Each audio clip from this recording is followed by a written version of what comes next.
where you were born and raised and what it was like back in then. Oh boy. Yeah, my life takes a long time. How fast can you talk? Okay. I was born in Pittsburgh, Pennsylvania in 1932.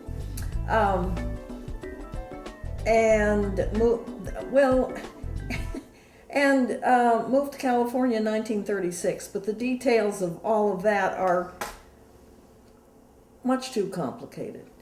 Anyway, Anaheim, California in 1936 was kind of sleepy and not much happened, except on Halloween. And I can remember Halloween from the time I was a little kid. I mean, one year my mother and my grandmother went to the Salvation Army and bought up some old dresses and made me into a kind of a colonial dame. And I won a prize for the most beautiful costume, but the person who wrote it up thought I was, I forget what she thought I was, but she missed it. She called me something else. Halloween in Anaheim started about 5 o'clock in the morning with a calliope going through town, waking everybody up. And business just didn't happen that day. Nobody did any kind of business. Everything was hijinks, including, there was a kangaroo court, and if men didn't have a beard, they could wind up in jail. Or they could buy they called them a smooth puss badge, which meant if they paid the $1 or 50 cents or whatever, they didn't have to have a beard.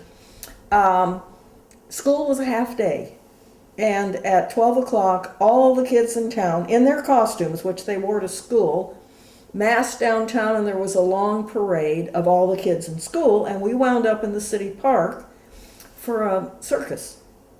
And I was going to meet my mom one year when I was in the parade with my dog, and I was little Bo Peep, and he was my sheep. And somehow I missed the connection with my mother at the park, and I thought I was lost. I mean, I knew where I was. I went downtown to where my grandpa worked in a bar, and I just sat there until somebody came and got me. But I hadn't gone far enough. I hadn't gone into where the circus was, and my mom was a little put out about that.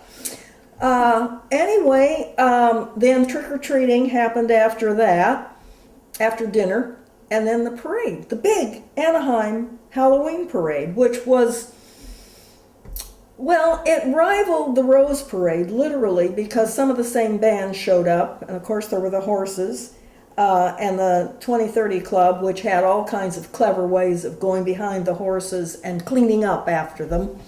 And then at the end of the parade was the calliope and a street dance. I mean, that Halloween it was just like... And then Disney came to town, and we lost it. We certainly lost it.